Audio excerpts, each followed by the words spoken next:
Hello YouTube family, કેમ છો? જય માતાજી, ગુડ મોર્નિંગ બધાને। તો જો અત્યારે થઈ ગયા છે 6:45 અને સવારમાં છે ને આપણે પહેલાં કામ તો ટિફિન બનાવવાનું હોય।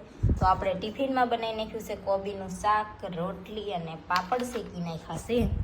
અને કાલ આપણે જે નવા સ્ટીલના કુકર લીધા એ મેં કીધું કેવું થાય છે કેવું નહીં, લાય આજ ટ્રાય કરી જોઉં। એટલે આજ આપણે જે નવું સ્ટીલનું કુકર લીધું છે ને એમાં આપણે કોબીનું શાક વઘાર્યું છે। જો મેં કીધું ઘણા કહેતા હોય છે કે બળી જાય છે, નથી સારું થતું ના અને તેમ, તો મેં કીધું લાય ટ્રાય કરી જોઉં। કેમ કે ઘણાઈને તો હું પહેલેથી વાપરતા સ્ટીલના જોઉં જ છું, એમને તો કોઈ દિવસ એવું કંઈ કીધું નથી કે આવું થાય છે કે આમ થાય છે। પણ ઘણાએ નવા લીધા હોય, પછી 1-2 જણાનું શાક વઘારવાનું હોય, એમાંય તે ગેસ ઉપર મૂકી અને પછી બહાર વાતું કરવાની વહી જતા હોય તો બળી જતું હોય। એટલે પછી એમ કે સ્ટીલના કુકર નથી સારા ને બળી જાય છે ને એ રીતનું કહેતા હોય। પણ જો મેં તો આ પહેલી વાર સ્ટીલના કુકરમાં શાક વઘાર્યું, કેમ કે અમારા ઘરે એલ્યુમિનિયમના કુકર છે, તમને બધાને ખબર જ છે। તો આ પહેલી વાર સ્ટીલના કુકરમાં શાક વઘાર્યું અને એ રીતે કોબીનું વઘાર્યું છે। એટલે કોબીના શાકમાં પાણી હોય જ નહીં, અથવા તો નોર્મલ થોડુંક હોય તો બરાબર। અને મસ્ત શાક બન્યું છે, બળી કાંઈ જેવું નથી। એટલે જેને લેવાની ઈચ્છા હોય એ લેવાય। પછી થોડુંક અમથું પાણી નાખ્યું હોય, વાતું કરવા જતા રહે એની રીતનું કરવી તો પછી બળી જાય, તો પછી કુકરવાળાનો વાંક ના હોય, આપણો વાંક હોય। તો હાલો હવે છે ને આપણે ટિફિન પેક કરી દેવી અને પછી ચા પીવી। અત્યારે વાગી ગયા છે 11:30 અને હું અને યત્રાજ બેસી ગયા છે જમવા। મારા જમવામાં છે મગનું શાક, ઘીવાળી રોટલી અને છાશ। અને યત્રાજભાઈને છે ને મગનું શાક નથી ખાવું અને સ્કૂલેથી છૂટ્યા ને ભાઈ તારે પપ્પાની પરી લઈ આવ્યા છે। તો એ છે ને લંચમાં સવારમાં કોબીનું શાક ને રોટલી લઈ જતો હતી કે કોબીનું શાક થોડુંક વધ્યું છે ને તો હું કોબીનું શાક ને રોટલી ખાઈ લઉં। અને એ ભાઈ કે ઘીવાળી રોટલી ખાતા નથી એટલે સાદી ખાશે, આટલી બધી દી કંઈ ખાય નહીં, પણ એમને મૂકી છે। હું નીકળ્યું દાલ બુટ્ટી, હે દાલ બુટ્ટી દેખાડ તો તાઈ એક ના શું કરવાની હોય જવા દે, એ સાઈડમાં મૂકી દે અને જમવા માંડાલ પહેલા। તો હાલો શાક અને રોટલી જમી લીધી। આજ છે ને જો હું આવતી રહીશું મારા બેનપણીના ઘરે અને આજ છે ને બનાવવાનું છે પનીરનું શાક। મારા બેનપણી છે ને બહુ મસ્ત ટેસ્ટી પનીરનું શાક બનાવે છે।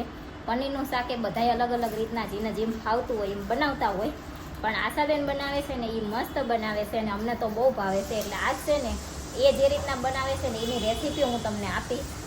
અને એમના ઘરેથી બનાવીને છે ને મારે શાક લેતું હોતન જવાનું છે। એ બનાવતા હતા તો કે હારવારી કે તમારી રીતે બનાવી નાખું, એટલે અમારું ને એમનું બેયનું શાક બને છે। તો આપણે તમને રેસીપી આપશું। 3 જણા એ છે અને 3 જણા અમે છીએ, તો એમને હું વસ્તુ તૈયાર કરી છે ને એ આપણે તમને બતાવી અને પછી કઈ રીતના બનાવે છે એ આપણે તમને બતાવશું।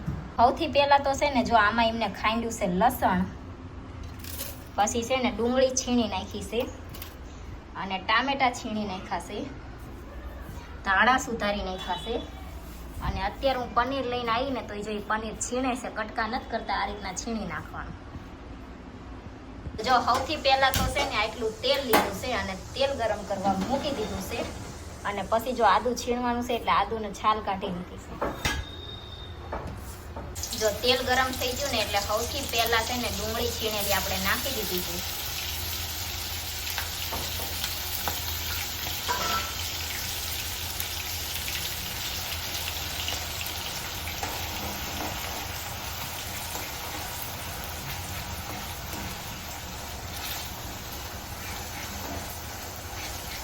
ડુંગળી છે ને સેજ બ્રાઉન થાય ને ત્યાં સુધી ચડવા દેવાની।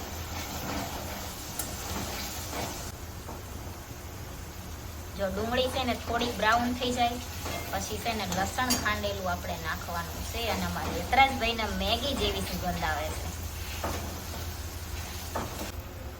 તો જો ડુંગળી છે ને બ્રાઉન થઈ જાય એટલે એમાં ખાંડેલું લસણ છે એ નાખી દીધું અને સારું મિક્સ કરવાનું।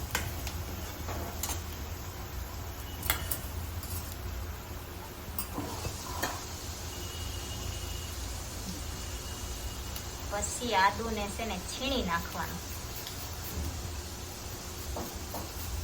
તમે છે ને આ રીતના શાક બનાવજો, બહુ મસ્ત શાક બને. મને એમના હાથના બધાય શાક ભાવે. પણ હવે છે ને આ ઘરે આવા વહી જાય ને તો એકય શાક ખાવાનો મેળ આવતો ને, સઈને આવે ને તો મેળ આવે.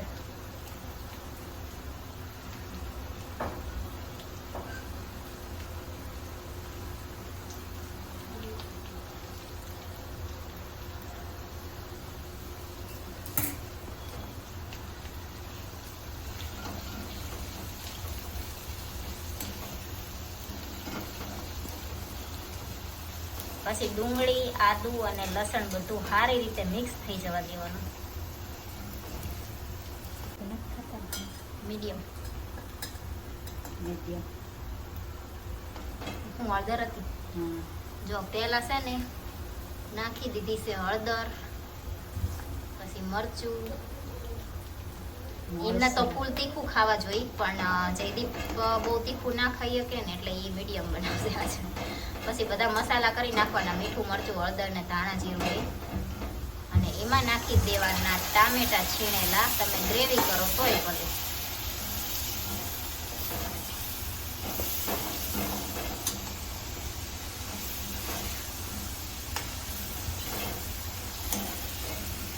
પછી બધું સારી રીતે મિક્સ કરી નાખવાનું.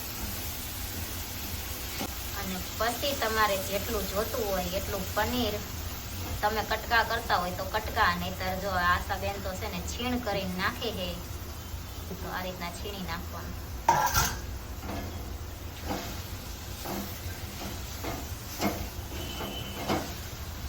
હોટલ ને સાઈડમાં મૂકે ને એવું મસ્ત શાક થાય.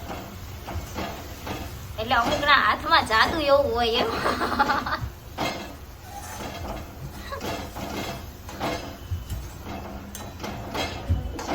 અમુકના હાથ એવા હોય કે ગમે એ વસ્તુ બનાવે ને ટેસ્ટી જ બને, અને અમુક ગમે એટલા મસાલા નાખે ને તો એ સારું બનતું જ ના હોય.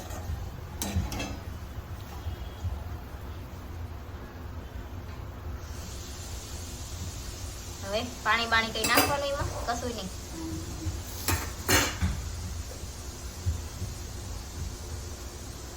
અને છેલ્લે જો નાખવાનું મીઠું.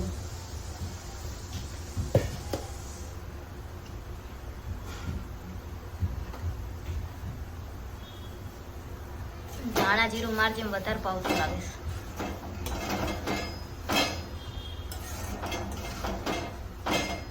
બની ગયું? હા ઢાંકી દો. હવે છે ને જો સેજ વાર ના નાખ દો. તમારે અત્યારે નાખવાનો પછી? હા તે વાંધો નહીં. હવે છે ને થોડીક વાર ઢાંકીને ચડવા દેવાનું. હવે ચડે ત્યાં સુધી આપણે વાઈટ જોઈ. શાકને છે ને 10-15 મિનિટ કંઈ પાણી બાણી નાખ્યા વગર એમને ડીશ ઢાંકીને ચડવા દીધું. અને હવે છે ને એમાં આપણે જે રેગ્યુલર ગરમ મસાલો ખાતા હોય એ નાખી દેવાનો.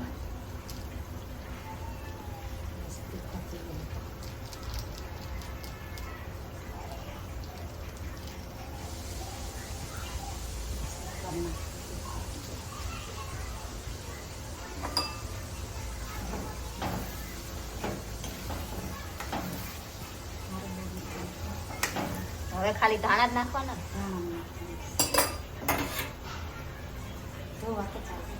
તમારે ધોવો હોય ધોઈ નાખો. અને પછી છે ને જો મસ્ત મજાના ધાણા ધોઈ અને નાખી દીધા છે. અને હવે આપણું શાક છે ને બની અને કમ્પ્લીટ થઈ ગયું છે. આમાં કાંઈ નાખવા કરવા નથી. હવે સીધો આપણો ડબ્બો ભરવાનો છે. તો જો બેનપણીના ઘરેથી આપણે આવતા રહ્યા છીએ અમારા ઘરે, અને મસ્ત મજાનું શાક લઈ લીધું છે. અને ઘરે આવીને મેં રોટલી બનાવી નાખી, અને જયદીપભાઈ આવી જશે, બેસી જશે જમવા. અને એમને છે ને હું રોટલી બનાવતી તો અડધું પડધું ખાઈ હોતાને લીધું છે. હવે છેલ્લી રોટલી બાકી રહી છે. અને આ ભાઈ બેસી જશે જમવા. હેતરાજ કેવું છે શાક? સારું છે? હેતરાજભાઈ પહેલી વાર ખાય છે પનીરનું શાક, કેમ કે અમારા ઘરે પનીરનું શાક ના બને. આપણે ચા બનાવી છે પનીરનું શાક. કેવું લાગ્યું તમને? તો હાલો હવે આપણે ખાઈ લેવી. એમના હાથના છે ને બધા શાક મસ્ત જ હોય, કંઈ કહેવાનું જ ના હોય સારું છે કે નથી સારું એમ. તો હાલો હવે આપણે જમી લઈએ.